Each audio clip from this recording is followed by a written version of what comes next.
एक वेळा गायत्री मंत्र एक साथ एक आवाजात. ओम भूर्भुवः तत्सवितुर्वरेण्यं भर्गो देवस्य धीमहि धियो यो नः प्रचोदयात्. आजच्या ह्या शुभप्रसंगी, गंगा पूजनाच्या शुभप्रसंगी आपण एकत्र जमलेलो आहोत. विष्णुपादाब्ज संभूते गंगे त्रिपथगामी धर्मद्रवे विख्याते पापं मे हर जानवी. विष्णूच्या पायापासून प्रवाहित झालेली सर्व पापांचा नाश करणारी अशी पतित पावनी गंगा मातेला शतशत प्रणाम करो. प्रणाम. गंगा पूजनाचा हा विधी साधारणतः पूर्वीच्या काळी काशी यात्रा करून आल्यानंतर केला जायचा. त्या काळामध्ये काशी यात्रा घडणं हेच खूप भाग्याचं लक्षण समजलं जायचं आणि हजारो लोकांच्या मधून एखाद्या व्यक्तीला काशीपर्यंत जाण्याचं भाग्य प्राप्त व्हायचं. आणि असं हे भाग्य मिळाल्यानंतर तेथून परत आल्यानंतर जो विधी केला जायचा त्याला गंगा पूजन, तो विधी म्हणजे गंगा पूजन. आणि इतके कठीण तो काळ होता. आताच काय 50-60 वर्षापूर्वीचा विचार केला तरी तीर्थयात्रा करणं सर्वसामान्यांना अशक्य होतं. आणि पूर्वीच्या काळात तर प्रवासाची साधनं नव्हती, पायी प्रवास होता. आणि घरातही संपन्नता तशी कमी असायची आणि त्यातून वेळ काढून जाणं मुश्किल असायचं. आणि म्हणून हे भाग्य ज्याला प्राप्त व्हायचं तो भाग्यवान समजला जायचा. आणि मग सल्ला दिला जायचा आजच्या काळामध्ये पॉझिटिव्ह थिंकिंग. आणि ती म्हणजे सगळ्यांना काय सांगितलं जायचं, काशीशी जावे नित्य वदावे. कमीत कमी काय करा की काशीला जायचं आहे त्याचं नित्य उच्चार करा, नित्य स्मरण करा असं सांगितलं जायचं. आणि असं जो स्मरण करायचं आणि एखाद्याच्या वाट्याला हे भाग्य यायचं. आणि काशीहून जाऊन परत यायला सुद्धा काही महिने लागायचे.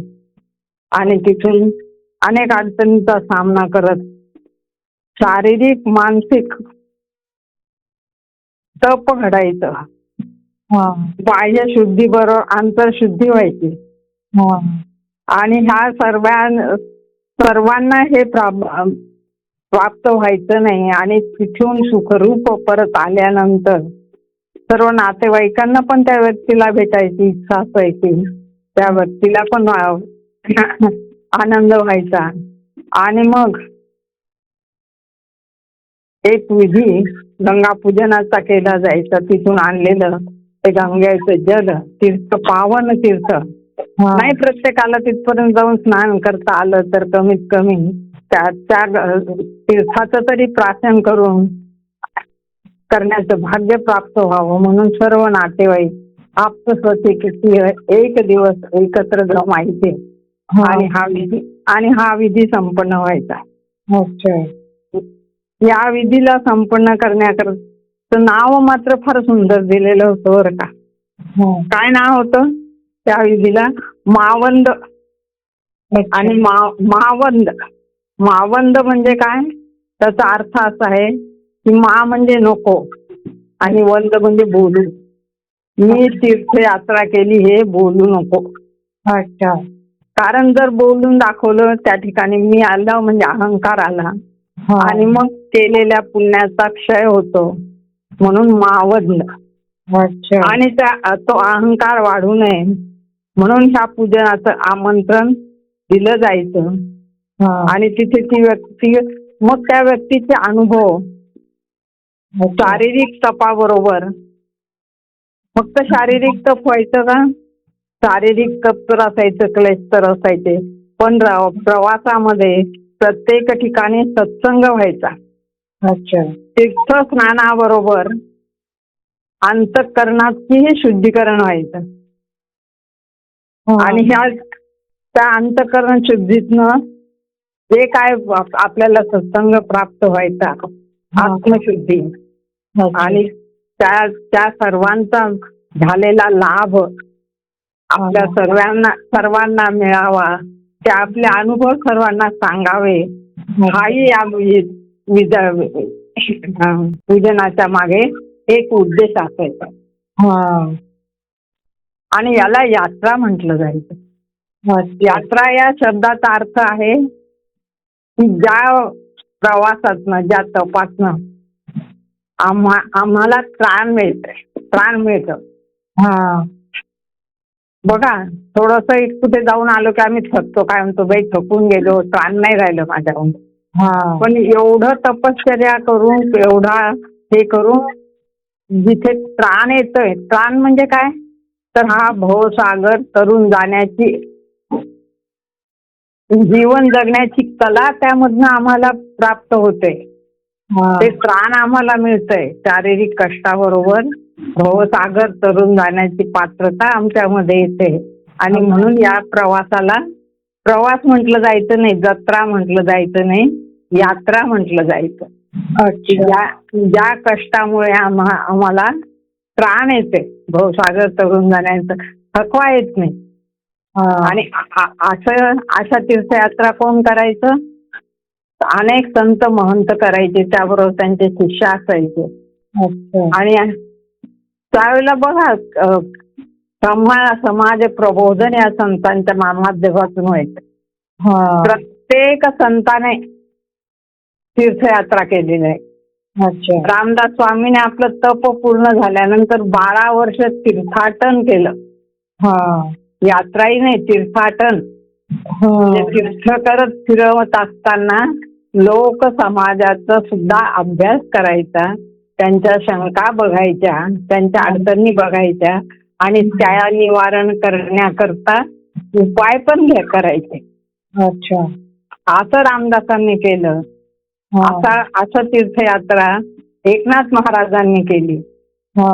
आणि मग त्यामधनं काय प्राप्त झालंय? रामदासांना प्रेरणा मिळाली. जागोजागी मारुतीचे मंदिर स्थापन केले. देश काल परत्वे, समाजाला कशाची आवश्यकता आहे, समाज उत्थाना करता काय करता येईल, याची प्रेरणा या तीर्थाटनातून त्यांना मिळाली. एकनाथ महाराजांनी तीर्थाटन केलं. काशीची गंगा कुठे नेली? रामेश्वरला. आपल्याला सगळ्यांना ती कथा माहिती आहे.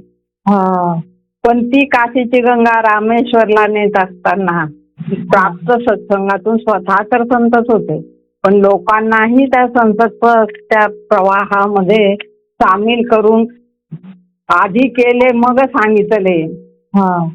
ती भौतिक गंगा काशीची रामेश्वरावर अर्पण करायचे आणि पुण्य प्राप्त करायचं. पुण्याचा अर्थ काय, हा आपल्या आचरणात एकनाथ महाराजांनी सांगितला. काय काय केलं ती कथा थोडक्यामध्ये आपल्याला माहित आहे की काय. कावड रामेश्वर काशीवरून घेतली, कुठे राहिली काशी, कुठे राहिलं रामेश्वर, आणि पायी तीर्थाटन चालू आहे. आणि आता त्यांच्याबरोबर अनेक लोकही त्या कावडी घेऊन येत आहेत. आणि रामेश्वरा जवळ आलंय काही कोसावर, आणि मध्ये वाळवंट लागलंय. त्या वाळवंटामध्ये एक गाढव तहानेने तडफडताना एकनाथ महाराजांनी पाहिले. आपला पुण्यक्षय होऊ नये, आपला एवढा केलेला प्रवास वाया जाईल म्हणून बापूचे सगळेजण त्या गाढवाच्या तहानेकडे दुर्लक्ष करतायत, पुढे जात आहेत. एकनाथ महाराज थांबले, आपल्या खांद्यावरती कावड खाली उतरवली आणि त्या कावडीतलं पाणी त्यांनी त्या गाढवाला पाजायला सुरुवात केली. सगळ्यांना वाटलं महाराज आतापर्यंत केलेलं महाराजांचं पुण्य वाया गेलं, थोड्या करता कशाला त्या गाढवाला पाणी टाकताय. पण संपूर्ण कावडीतलं पाणी पिपर्यंत ते गाढवाची तहान भागत नव्हती, आणि कावडीतलं पाणी संपलं आणि ते गाढव उठून उभं राहिलं आणि त्या ठिकाणी एकनाथ महाराजांचं सगळ्यांना रामेश्वराचं दर्शन झालं. हा. काय सांगते ही कथा आपल्याला की भौतिक तपाबरोबरच आत्मशुद्धीतनं कणाकणामध्ये असलेला परमेश्वर जाणता आला पाहिजे. खरं पुण्य लोकसेवेचं कसं आहे, फक्त लोक म्हणजे फक्त जीव जंतूंमध्ये सुद्धा परमेश्वर पाहता आला पाहिजे. या दृष्टीने संतांनी त्यांच्या आचरणातनं खरा तीर्थाटनाचा उद्देश आमच्यापर्यंत पोहोचवला.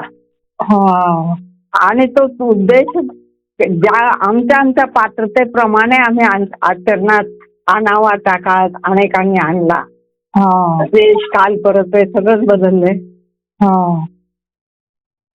आज सगळ्यात जास्त व्याख्या बदलल्या आहेत. पूर्वीच्या इतकं प्रवास दुष्कर राहिलेला नाही, सोपा झालाय.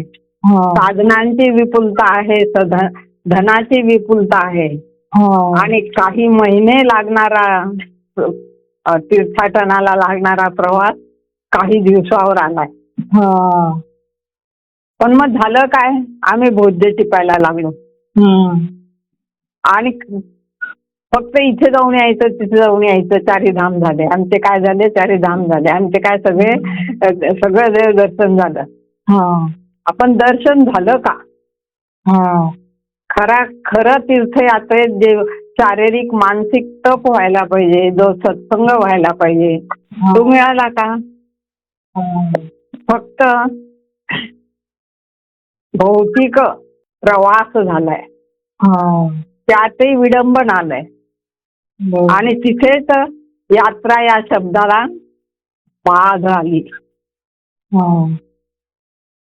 आणि आज यात्रानेच काय राहिलंय, यात्रा या शब्दाला जत्रेचं स्वरूप आलंय.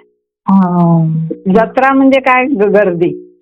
ज्या ठिकाणी मूळ उद्देश बाजूला होतोय आणि गर्दी दबते. आणि जत्रा या शब्दाचा अर्थ सांगताना संत सांगतात की ज्या प्रवासातनं, त्या प्रयासातनं आमच्यातलं त्राण जातं, त्याला जत्रा म्हणायचं. अच्छा. कसं त्राण जातं बघा, गंगेमध्ये जायचंय, काशीला जायचंय, स्नान करायचंय. आणि ही भौतिक गंगा तरी एखाद्या वेळेला तिच्यामध्ये आम्ही बुडून मरण्याची शक्यता आहे. बरोबर आहे की नाही? बरोबर. म्हणजे ह्या प्रवासामधून आमचं प्राण त्या काळात सुद्धा जाऊ शकत होतं. परंतु एक फरक आहे. आणि ह्या गंगा पूजनाच्या उद्देशातनं आपल्याला बघायचंय, सुरुवातीला आपण बघितलं की विष्णू पादाब्ज संभूते. विष्णूच्या पायातनं निर्माण झाली. संभूते म्हणजे काय, त्याच्या पायातनं निर्माण झालेली गंगा आहे. 3 पथांनी, 3 मार्गांनी त्रिपथगामिनी आहे. त्रिपथगामिनी. आणि म्हणून त्रिवेणी संगमाला महत्व आहे. त्रिपथगामिनी म्हणून त्रिवेणी संगमाला महत्व. तर त्याचं जे काय थोडंफार आपल्या पद्धतीने आपल्याला गुरुदेवाने सांगितलेलं आहे ते विश्लेषण बघायचंय. 3 पथ कोणते आहेत, तर प्रत्येकाला भौतिक, आध्यात्मिक आणि आदिभौतिक हे 3 भाग आहेत, स्थूल, सूक्ष्म आणि कारण. आम्हाला ह्या 3 पेक्षा स्थूल आणि सूक्ष्म या दोन्हीचा जरी आम्ही विचार केला तरी आपल्याला लक्षात येईल की ज्या ही निघालेली गंगा विष्णूच्या पायातनं रस्त्यामधल्या अनेक अडचणी दूर करत करत आपल्या दोन्ही तटावरच्या भूभागाला संपन्न करते. सगळ्या अडचणी दूर करून आपला उद्देश जो सागराला मिळण्याचा तो पूर्णत्वाला नेते. तर अनेक अडचणी घेत आणि सर्व भूभाग संपन्न करते. आणि कथा अशी आहे की तिला भागीरथी सुद्धा म्हटलं जात आहे. ती कथा आणखीन आता याच्या अभावाने आपण घेणार नाहीये, पण अनेकांचा उद्धार करणारी, अनेकांचा पाप नाश करणारी म्हणून भागीरथी. त्या भागीरथीला आणि संपन्नता देते म्हणून गंगा म्हणजे लक्ष्मीचं पूजन. अच्छा. आणि हे लक्ष्मीचं पूजन करत असताना आपण बघतो की गंगेच्या किनाऱ्यावर विष्णूचे मंदिर आहेत का कुठे? हं. गंगेच्या किनाऱ्यावर सगळी शंकराची मंदिर आहेत. अच्छा. मग काय शंकराची मंदिर आणि गंगेचा काय उद्देश आहे? तर गंगा जी विष्णूच्या पायातनं निघाली आहे, ती ज्या वेळेला जन उद्धाराकरता पृथ्वी लोकावर आली त्यावेळेला तिचा जो प्रवाह आहे हा. तो सहन करण्याचं सामर्थ्य कोणामध्ये होतं? भगवान शंकरामध्ये. हा. म्हणून ती गंगा सरळ जमिनी पृथ्वीवर न येता आधी कुठे अवतरली? कुठे कोणी धारण केली तिला? भगवान शंकराने आपल्या जटेमध्ये धारण केली. हा. आणि मग आपल्या जटेतनं तिला प्रवाहित केलं. मग ज्यावेळेला जटेतनं हे रूपक आहे की ही भौतिक गंगा लक्ष्मीच्या याच्याने समृद्ध करते, पण ती समृद्ध करत असताना आलेली समृद्धी कशी जनकल्याणाकरता वापरायची.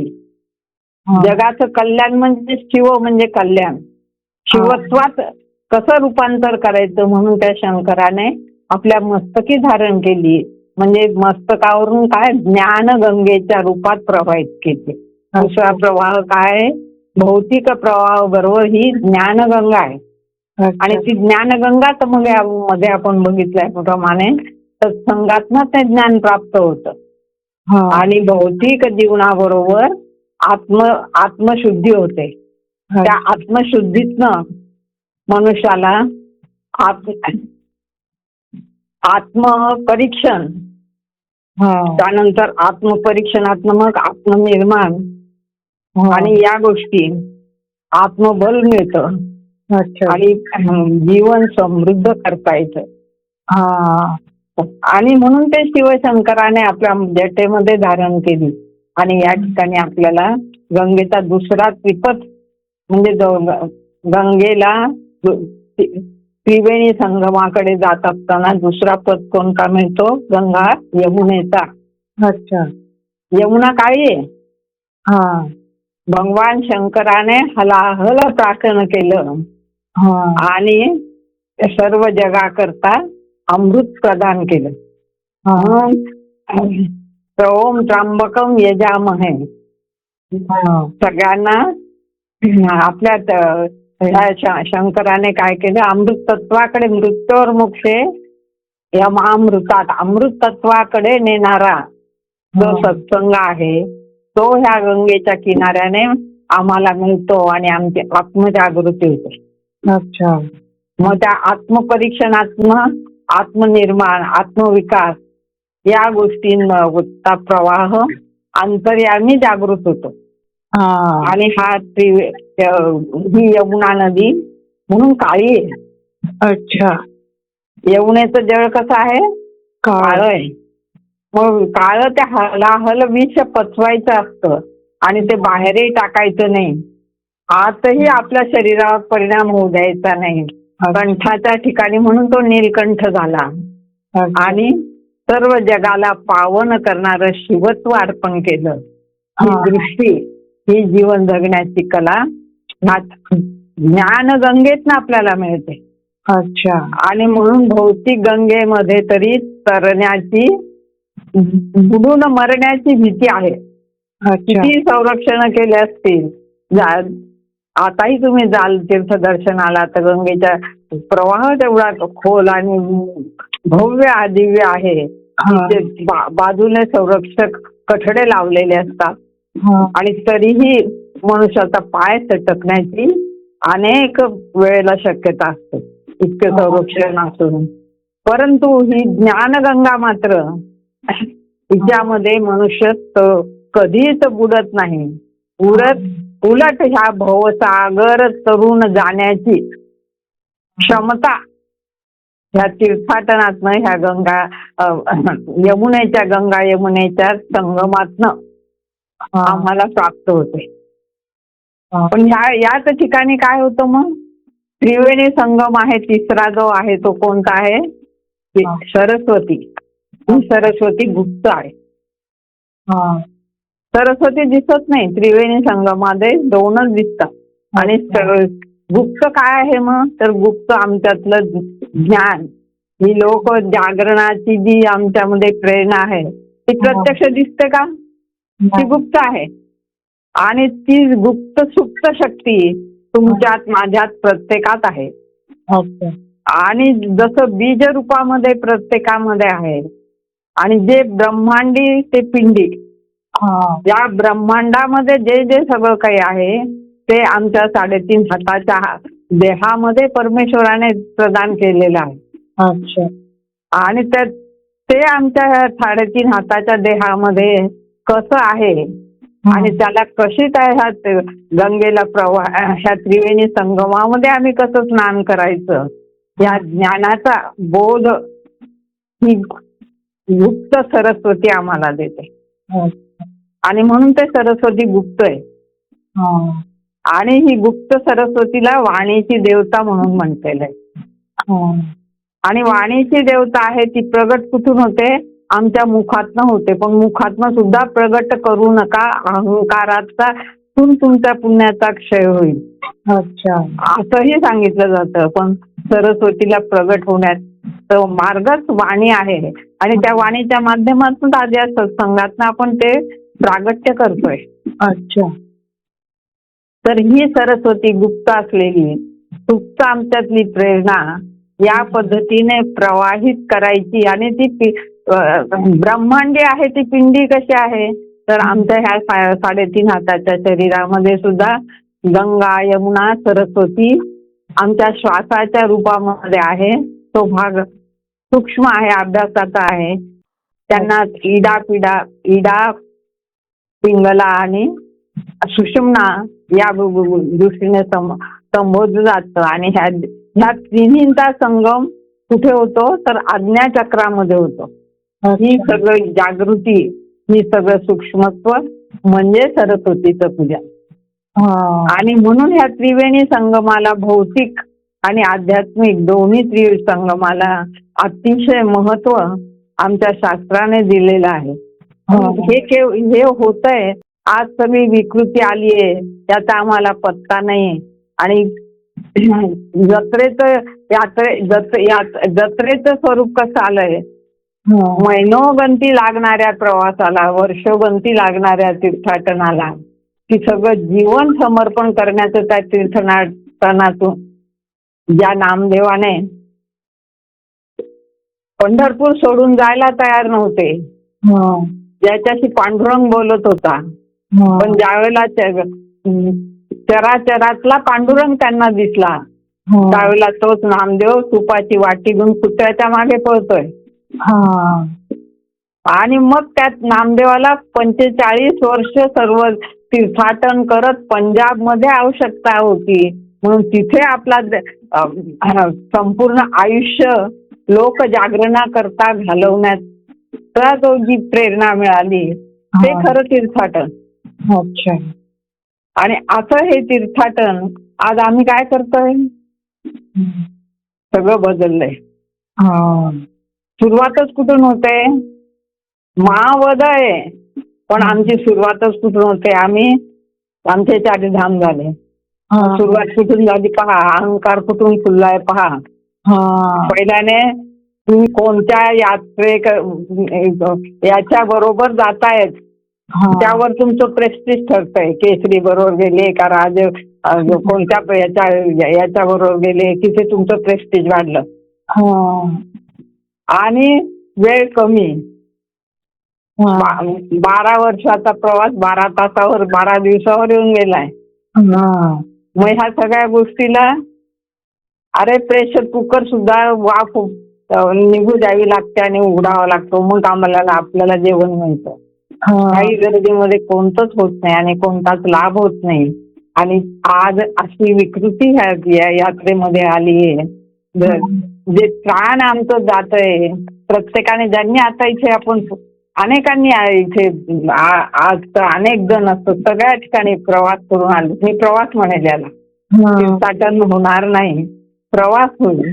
आणि तिथे बघतो आपण प्राण कुठून जातो. सुरुवातीला कोणत्या यात्रा कंपनी बरोबर गेली तिथे तुमचा खिसा रिकामा झाला. हा. प्रत्यक्ष तिथे ज्या वेळेला मूळ ठिकाणी जातायत त्या ठिकाणी काय होतंय, आणि उतरल्यापासून मूळ दर्शनाला जाईपर्यंत रस्त्यामध्ये किती आकर्षण आहेत. हा. चारही बाजू चौफेर सगळीकडनं दुकानं आकर्षणाचे, आणि त्याच्यातून पार करत करत एक कथा या ठिकाणी सांगावीशी वाटते की एका राजाने जाहीर केलं की उद्या सकाळी एका ठराविक ठिकाणापासून माझ्या राजवाड्यापर्यंत जो पोहोचेल त्याला मी माझा उत्तराधिकारी नेमेल. अच्छा. आणि गर्दी खूप जमली. प्रधानालाही वाटलं की आता काय हे राजांनी असं काय केलंय, इथून इतकं तर आता जागा आहे आणि अनेक लोक येतील आणि मग उत्तराधिकारी कोण निवडला जाईल. पण राजाने काय केलं, इतकी प्रलोभनं रस्त्यामध्ये उभी केली, इतकी प्रलोभनं रस्त्यामध्ये उभी केली आकर्षक, तर राजवाड्यापर्यंत पोहोचेपर्यंत आपण कशा करता आलोय हे सुद्धा येणारे सगळे लोक विसरले आणि त्या प्रलोभनामध्ये अडकले.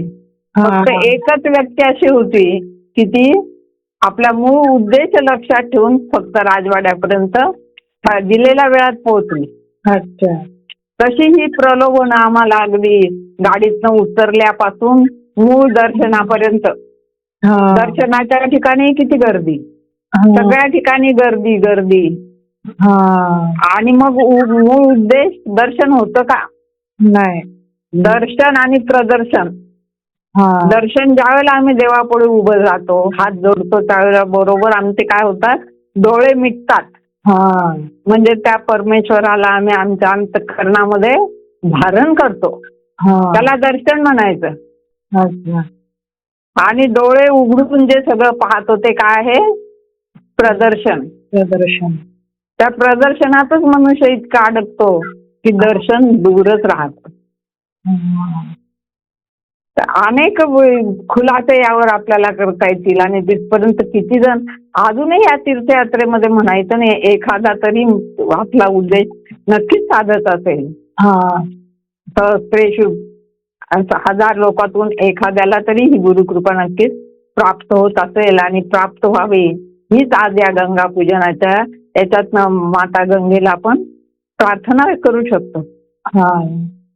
आणि असा हा प्रवास तीर्थाटनाचा करत आल्यानंतर घरी परत आल्यानंतर मग ते हे पूजन केलं जातं आणि त्या पूजनाला त्या निमित्ताने आपण सगळेजण या ठिकाणी जमलेलो आहोत. अनेकांना अनुभव आता या जत्रा आणि यात्रेतल्या फरकाचा लक्षात आला असेल आणि कसं आपलं त्राण गेलंय आणि त्राण गेल्यानंतर अहंकार मात्र वाढलाय. आणि त्या अहंकाराचा क्षय व्हावा, त्या गंगेने आम्हाला जी काही पात्रता परमेश्वराच्या कृपेने मिळाली आहे, आध्यात्मिक असेल, भौतिक असेल, वेळ, समय, पैसा, आमच्यातली प्रतिभा, लोक कल्याणाकरता संपूर्ण जीवन समर्पित करणारी गंगा, स्वतःसाठी काहीही न वापरणारी, फक्त सायास कष्ट घेणारी आणि येत असताना नदी नाले सगळ्यांना आपल्यात सामावून घेणारी. गर्व नाही झालाय मी पतित पावनी आहे, पतित पावनी म्हटलं गेलंय आणि आम्ही तर आमचा तीर्थ प्रवास झालाय म्हणून प्रदर्शन करतोय आणि ज्यांचा झाला नाहीये त्यांना हेवा वाटावा असेल तर वर्णन करतोय. म्हणून मावद हे बोलू नका, हा गर्व येऊ देऊ नका, हा अहंपणा येऊ देऊ नका. एक कथा या ठिकाणी आठवली. आजच्या काळातले गुरु शिष्य होते, आश्रम अजूनही आहेत, गुरुकुल आहेत आणि त्या ठिकाणी योग्य ते मार्गदर्शन मिळतं आहे. विरळा जो शोधेल त्याची पात्रता आहे त्याला नक्कीच मिळतं. आणि काही शिष्यांनी आपल्या गुरूंजवळ तीर्थाटनाला तीर्थयात्रेला जाण्याची परवानगी मागितली. गुरु कधीच नाही अनुभवातून शिक्षण देत असतात आणि त्यांनी सांगितलं की जा बाबांना, तुम्हाला जायचंय तर पण एक काम करा, मी तर काही येऊ शकत नाही, हा, मी हा पोतडा देतोय तुमच्याजवळ, हा, त्या पोतड्यात तिथे असा काही बटाटे वगैरे असं काहीतरी त्याच्या गासोड्या त्याने त्या बनवल्या आणि त्या शिष्यांजवळ दिल्या. आणि अरे बाबा म्हणे, तुम्ही ज्या ज्या त्या क्षेत्रामध्ये आंघोळ कराल हा, त्या क्षेत्रामध्ये ही माझी गासोडी पण पाण्यामध्ये बुडून तिला पण आंघोळ घालून परत आणा. हा. आता गुरुजींची आज्ञा, सगळेजण गेले. प्रत्येक ठिकाणी आठवणीने ती पोटळी जी होती तिला आंघोळ घातली प्रत्येक शिष्याने. आणि प्रवास लवकर परत आले. 10-12 दिवस 15 दिवस जो काय असेल तो. आल्यानंतर गुरुजींना नमस्कार केला आणि गुरुजींनी सांगितलं, अरे बाबांनो, आता तुम्ही तुमच्या श्रम परिहारार्थ आपण आता सामूहिक भोजन करणार आहोत तुमच्यासाठी. मग आता तुम्हाला काय करायचं, तुम्ही पवित्र होऊन आलेले आहात तीर्थक्षेत्रामध्ये, मग आता तुम्हाला तर पवित्रच अन्न द्यायला लागेल. आणि ते पवित्र अन्न द्यावं म्हणून मी तुमच्या बरोबर पोटळ्या दिलेल्या होत्या. त्या पोटळ्या काढा. एकात भाजी बटाटे होते, एकात तांदूळ होता, सगळं असं जेवणाचं साहित्य एका पोटळीमध्ये होतं. आपण त्याच पवित्र गंगा स्नान करून आलेल्या त्या वस्तूंचा तुमच्यासाठी श्रमपरिहारार्थ स्वयंपाक बनव. आणि प्रत्येकाने आपल्या जवळची पोटळी काढली, उघडा म्हणे. उघडल्यानंतर काय झालं, एक उग्र दर्प. आणि म्हणे, गुरुजी आता ह्याचा कसा काय स्वयंपाक करणार? अरे म्हणे, बाबा मग तुम्ही काय केलंय, हाच उग्र दर्प, आम्ही तीर्थयात्रा करून आली म्हणून तुमचा अहंकार वाढवून तुमचा दर्प वाढवला. सत्संग झाला, आत्मशुद्धी झाली, आत्मजागरण झालं. आत्मजागरण होऊन जर उद्देश सफल होत नसेल तर ते प्रयास वाया जातात. हे गुरुजीने त्यांना प्रत्यक्ष अनुभवातून सांगितलं.